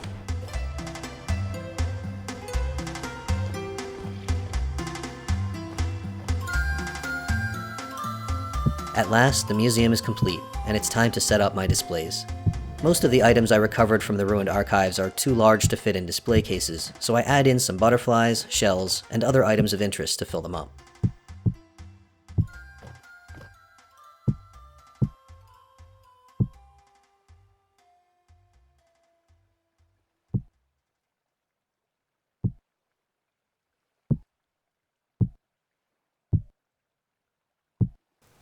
In the early hours of day 82, the museum is complete. I inscribe a plaque at the door with the words, Resonance Archive History Museum. As a final thought, I display my 2 sets of armor in the museum as well, since the local drifters no longer seem to be aggressive, and I hope I won't need them anymore. Then I turn my attention to what will now become the storage and employees-only area of the museum, my original cobblestone hut.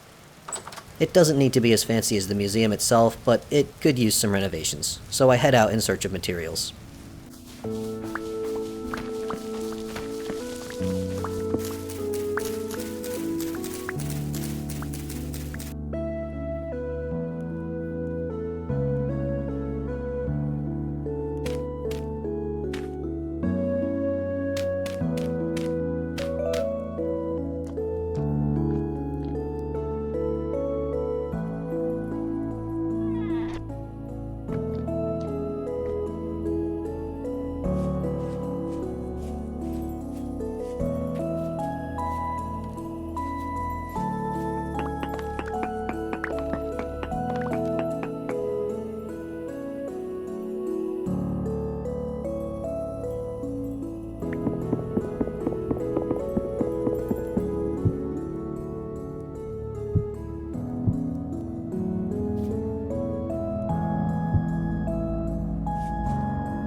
On day 85, the employee building has completed its renovations. This is just the saddest building I've ever made. I truly think I may have set a personal record for saddest building. It may not be much, but it's certainly an improvement on how it looked before. With the buildings taken care of, I turn my attention to the path up the mountain. I'd like it to be safer and a little nicer looking, so the braver visitors to the museum can easily climb it and go on an adventure of their own.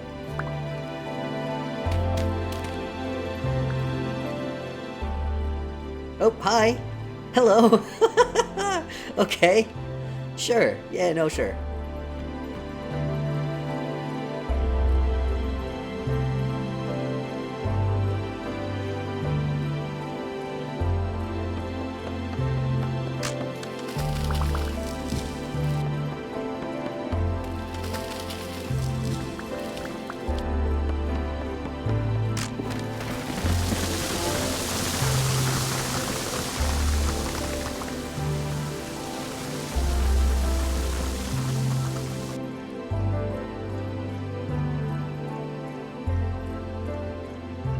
Bear still here?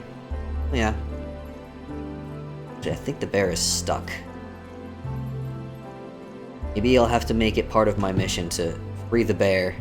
Hello, ma'am.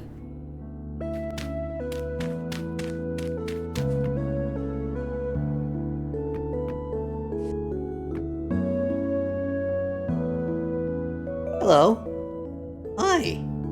Oh boy, my voice just cracked because I was so surprised to see you there, friendo.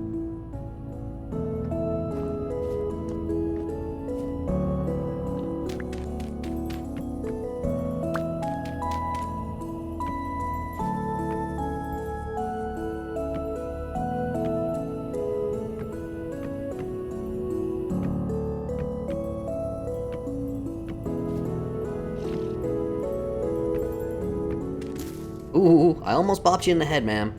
Ma'am, please. Trying to let you out of here. If you would be so kind as to just maybe go, you just go away. With all the love in my heart, please go. Oh, she's out. She's out. She's out, and she's off. Oh, thank goodness, she's leaving. Goodbye, ma'am. Been nice getting to know you. Okay, not that nice though. You can keep going that way. I truly, you don't have to hang around here. I would prefer if you didn't, actually. I prefer if you didn't. Prefer if you didn't. Goodbye. It's been nice knowing you, but not so nice that I want you to stay. Goodbye. Okay, she's gone. Ah.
On day 90, the new and improved path up to the archives is complete.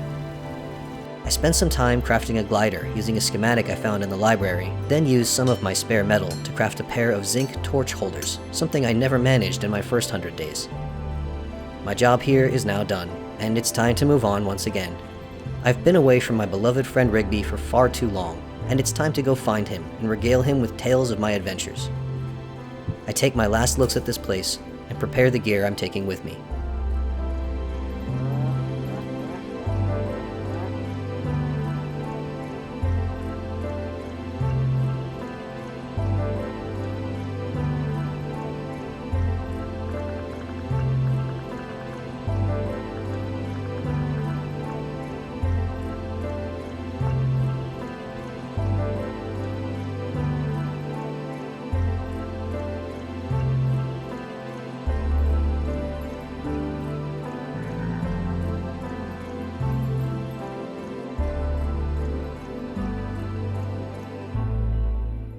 On day 91, I say goodbye.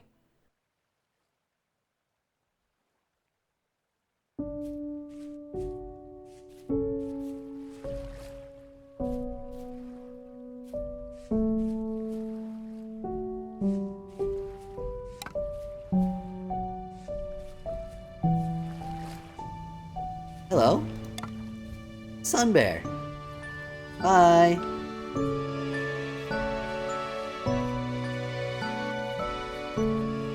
My throne. It's too far. This is my throne now.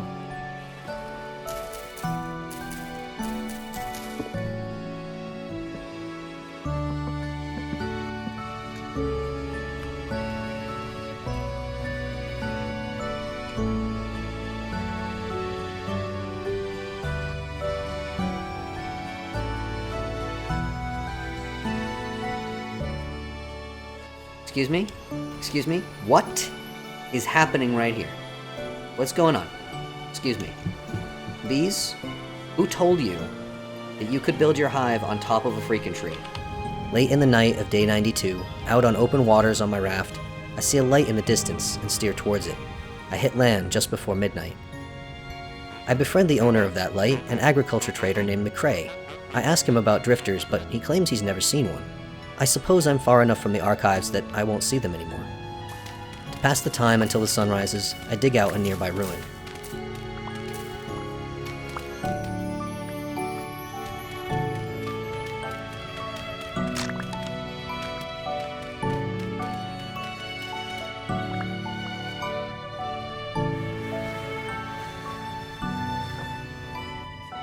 Once it grows light enough to see properly, I quickly discover that McCrae and I are on a small island.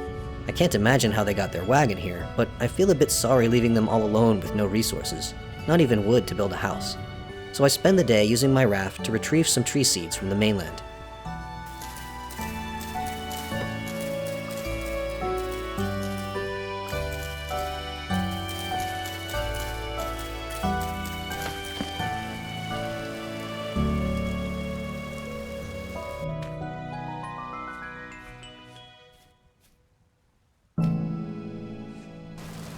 As the sun sets, I sail westward, leaving McCrae on their private island with the promise of future trees to keep them company. Goodbye, McCrae. I wish you all the best, my friend.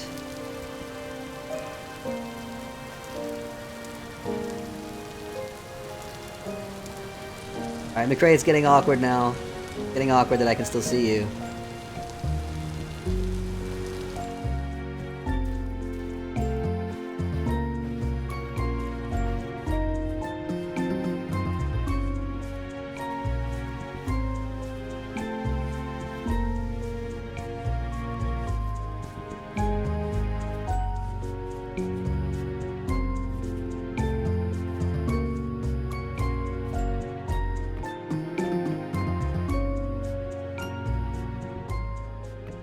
Deep underground in the early hours of day 95, I make an incredible discovery. I could spend hours just sitting and staring at the beautiful glowworms. There is so much hidden beauty in the world.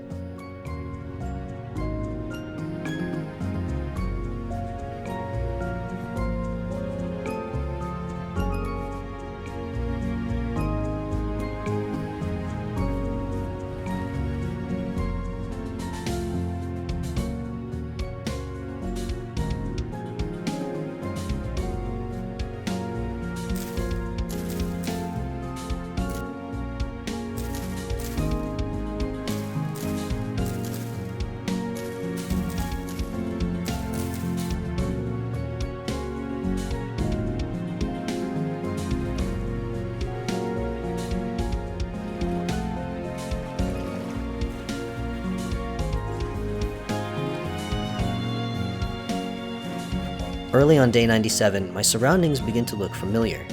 I discover a patch of fire clay that I dug into at the very start of my journey, and I happen upon several ruins that I've already looted. Oh my god.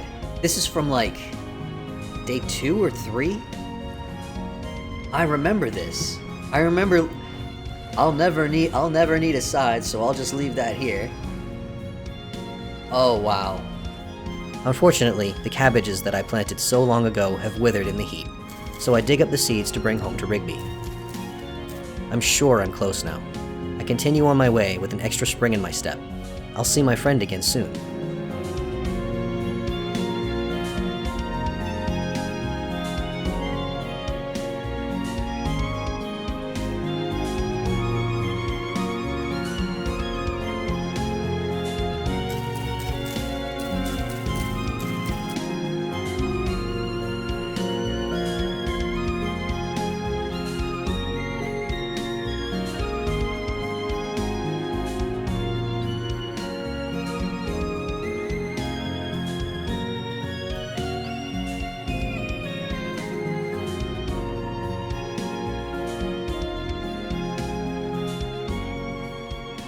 On day 98, I encounter a friendly face. It's Rob, the furniture trader I encountered on the very first day of my adventure.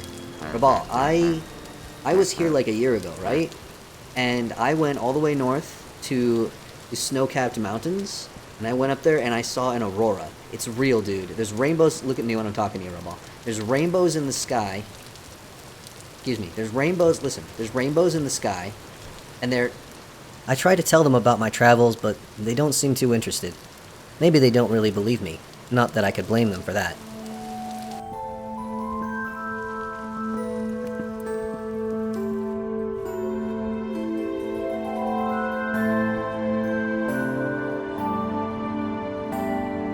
And there it is, the lake that Rigby calls home. I get on my raft and excitedly make my way over to the island. Rigby. Rigby, Rigby, Rigby, Rigby. Rigby, Rigby, Rigby. Rigby. Rigby. I can't do that very well. Forget I tried to do that. Rigby. On day 99, I am back home. It's you! It's you, Rigby! Oh my god, it's been so long! Rigby, my friend, I've missed you so much. Have you missed me? I have too much to share all at once, and I shower my friend with gifts. But as excited as I am to see Rigby again, something doesn't feel quite right. He's turning away from me. There's an awkward tension in the grass hut. Did you even miss me at all, dude? Did you even miss me at all? I head out to the mainland to clear my head and gather reeds for more storage baskets. While I'm out, I stop by the wagon of Humbert, the trader who gave me the book that started this whole adventure, and share my stories with them as well. I have been to the frozen north and seen the rainbow fire in the sky. I did it. I went all the way there and back. That's where I've been for the last year. You believe this? As happy as I am to be back, I can already feel the call to further adventure. I can't just stay here forever. But I can see that Humbert is just as uneasy as Rigby with the idea of traveling and adventure. And a thought occurs to me. You know, here's a thought. What if I take Rigby to the museum? And Rigby can be the curator. Maybe, Humbert, maybe you can go with him. You know, maybe you don't want to go on big adventures anymore, you're getting older, but maybe you would enjoy curating a museum. There's one last thing I want to do before my 100 days is up. I still have the glider I made using the schematic from the archives. I've been too nervous to use it, but I've faced all my fears so far, and it's time to overcome this one as well. But first, I'll need a suitably high platform to jump from.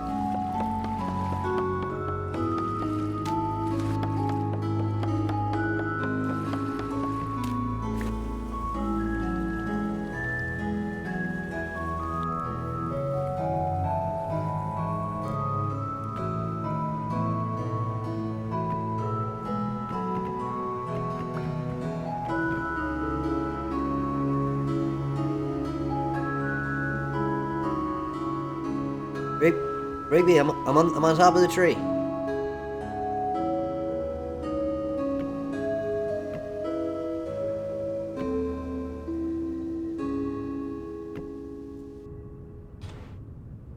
It's windy up here. It's frickin' windy up here. Just, come on. You, let's go.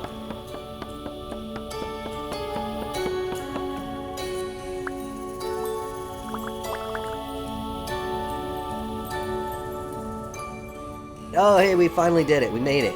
Oh my gosh. Holy. Wow. Rigby. Rigby! Come outside! Think he's looking? Think he's looking? I can't even. Okay, there he is. There it is. I hope he's looking. As the sun sets, I take a leap of faith and glide out over the water. This is for you, Rigby. Woo!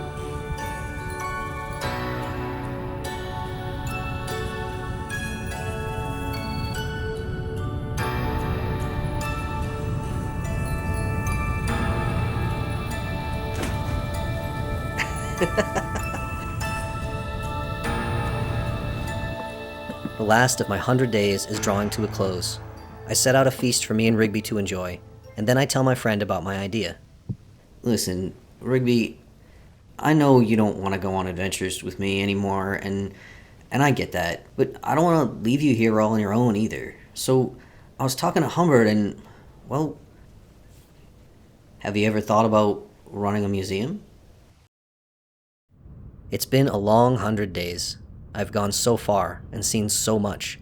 There's far more adventure out there to be had, but first, at long last, it's time to get some sleep.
And as for me,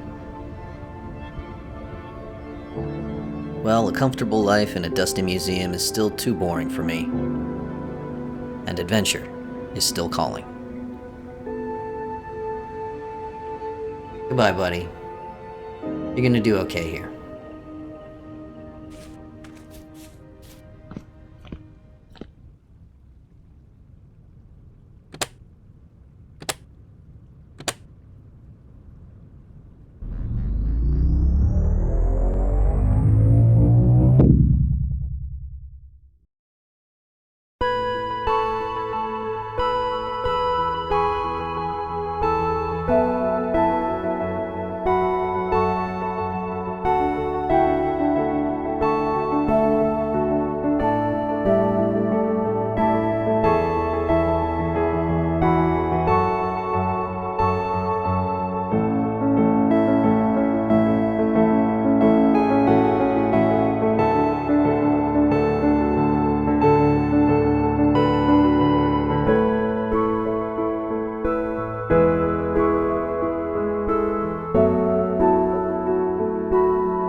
Developers, if you hear this, you gotta boost the glider a bit. That's pathetic. It's useless. Why would anyone bother ever using that ever? Developers, I know you're gonna watch. Well, I don't know if you're gonna watch this.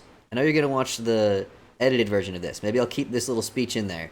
If you're watching the edited version of this and you're hearing this, the entire footage, all however many hours, 80 something hours, is available to patrons to watch, start to finish, fully commentated. I don't know if I'm gonna keep that in or not.